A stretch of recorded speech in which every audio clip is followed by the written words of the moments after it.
of a city in China has been longing for a daughter after having 15 sons over the course of 15 years. His wife goes into labor and gives birth to the long-awaited princess. Everyone in the palace is over the moon until the head nurse passes out. It turns out that the new princess has a disgustingly pungent body odor that can knock people unconscious. The king is informed about a fainting epidemic where 15 nannies, 5 nurses, and 2 guards have passed out because they could smell the newborn. The head doctor of the palace reveals that the princess suffers from severe atypical reeking syndrome, causing excessive emission of body odor. Unfortunately, a cure to this problem hasn't been developed yet, but the doctor is confident he will cure the princess in a few days. Until then, they have to wear masks to take care of her. A week goes by, but with no progress in finding the cure. Sometimes her smell passes through the mask and makes everyone nauseous. For the welfare of the entire palace, the king orders the princess to be taken to the riverside residence, away from everyone else. Time passes, and the princess grows up to become a beautiful young girl, but her body odor remains the same. She has tried different kinds of baths, medicines, and soaps, but nothing helps. At this point in her life, she has accepted her fate as the Stinking Queen, but is worried that she will remain unmarried because of the disease. Her parents are equally worried for her and are constantly looking for a suitable man who will accept her despite her smell. One day, they arrange a matchmaking ceremony where a bunch of men will be invited for the princess to choose from. The maids bathe her in flowers and fragrance, even though they do nothing to help with the odor. To suppress the smell, she is made to wear clothes that cover her entire body. But when in front of the candidates, the princess sneezes, making everyone able to smell her. Some men vomit, others faint, and the surviving ones run away by jumping into the pond. When the king stops a guy, he stabs himself because he would rather die than have a smelly wife. The event shakes the princess's confidence, and she starts hating herself as much as others hate her smell. After that, we are introduced to a florist named Kai. He is best known for creating fragrant, flowery perfumes for the ladies of the town. Kai's biggest wish in life is to be the ambassador of aromatherapy and cure diseases using his skills. One afternoon, he sees a poster issued by the palace saying that anyone who cures the princess's disease will get to marry her and become the royal consort.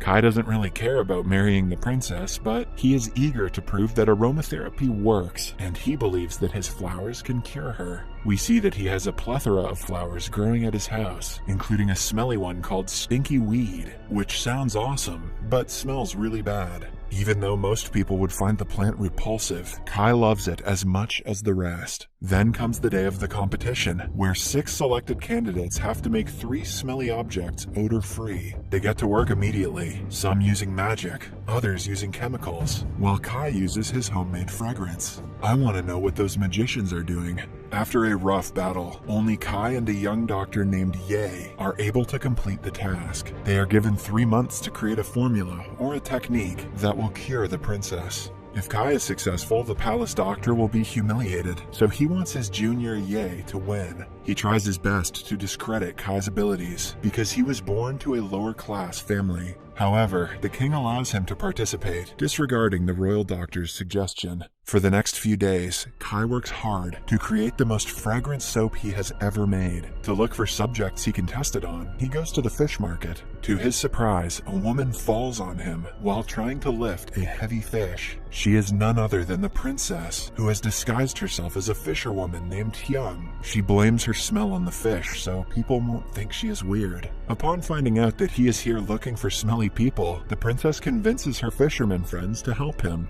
They come to his house, where they are made to shower for about an hour using the soap on every corner of their bodies. Kai smells them afterward and passes out because the soap didn't work at all. After the fishermen leave, Heung offers to be his test subject for free. An excited Kai performs steam therapy, green water therapy, mummy wrap bath, and other techniques on her, but nothing works to cure the gut-wrenching smell of her body. Meanwhile, Kai's competitor Ye is working with the royal doctor. He wants to make sure that Kai doesn't win because it will ruin the reputation of the entire Royal Medical Association. They are willing to go to any lengths to prevent Kai from developing the cure. The next day, Kai and Heung continue the experiments. Kai notices that the smell of his stinky weed powder has vanished for some reason. He dismisses it as a mistake and continues working on other powders. When it is time for Heung to leave, it starts to rain heavily. She stays with him for the night, and Kai is shocked to see that Heung sleeps with her smelly clothes and shoes on. In reality, the clothes confide her smell to some extent, which is why she never takes them off. The following morning, they go to the forest to pick some wildflowers. It starts raining again, and they have to take shelter under Kai's jacket. Being this close to Heung, he can smell the awful scent on her, and expresses his disgust. She had started to like him more than a friend, hence the comment breaks her heart. A confused Kai watches as she runs away in anger. Sometime later, Kai returns home to see all his flowers have been destroyed except the stinky weed. Seeking comfort, he picks the stinky weed. He goes to meet Heung and finds her dancing alone. Still angry, she hits him with stones, refusing to believe that his house was trashed. Kai drinks for the rest of the night and falls down in the middle of the street. This is when he sees women sweating and comes up with an idea. He wants to create medicine from women's sweat, since it might suppress the odor with its own smell. That way, one can just take a shower and remove the sweat medicine, and their body would be odorless. Kai asks for help from the fishermen, and they agree after Heung convinces them. For the next hour, they make a group of women dance continuously and collect their sweat. Then, Kai works the entire night and creates the magical potion. But just when it is ready, a masked burglar attacks him and breaks the vial. Kai chases the man and ends up in Ye's house. The doctor claims that he never went out of the house, and since Kai doesn't have any proof, he can do nothing. There is an entire group of scientists working with Ye, which shakes Kai's spirit, especially now that his work is ruined.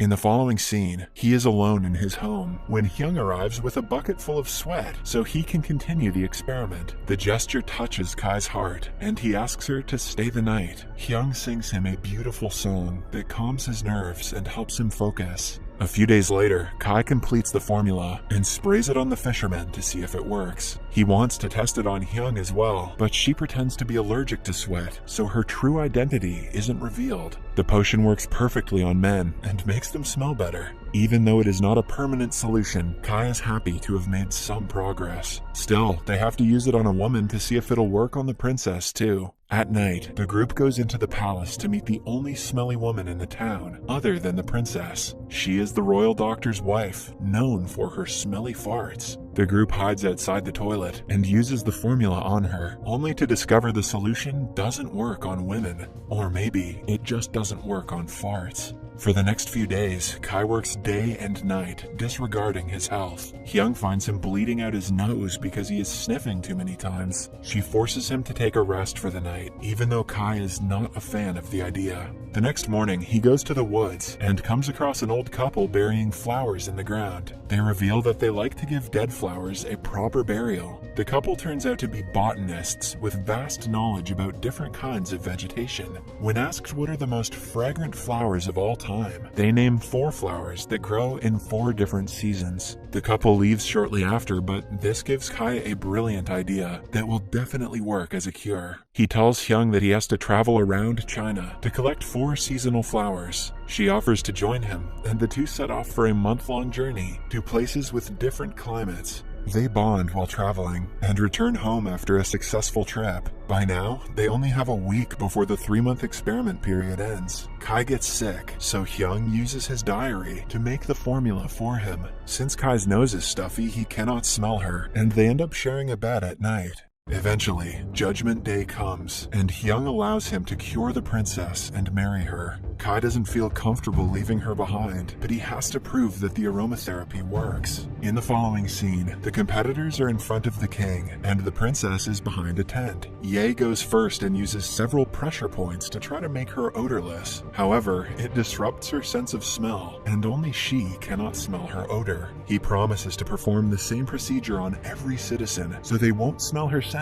and she can be free. The king remains unimpressed and asks Kai to continue. The royal doctor tries to intervene, but Kai proves that he has no sense of smell at all, which is why he is incompetent to make a judgment. The king kicks the doctor out of the palace for lying to him and pretending to be working on a cure. Following that, the princess is made to eat the tablet, which actually cures the disease and makes her smell great. Everything goes well until she comes out of the tent, revealing that the medicine only worked for some time. The king is about to execute Kai, but stops upon hearing the princess crying. When her tear drops to the ground, Kai has an epiphany. He begs the king to give him one more day so he can add something to the medicine. I wonder if it's farts. Kai is granted 24 hours, hence he goes to meet Heung immediately. He recalls the time that the powdered stinky weed lost its scent because her tears had landed on it the previous day. He thinks if her tears are added to the medicine, it will surely work. To make Heung cry, Kai tells her that he knows the smell isn't coming from her clothes, but from her body. Heung reveals that she never had friends when she was little, and even her family disgraces her, all because of the stupid disease. One day, she jumped into the river to commit the unthinkable, and was saved by the fisherman.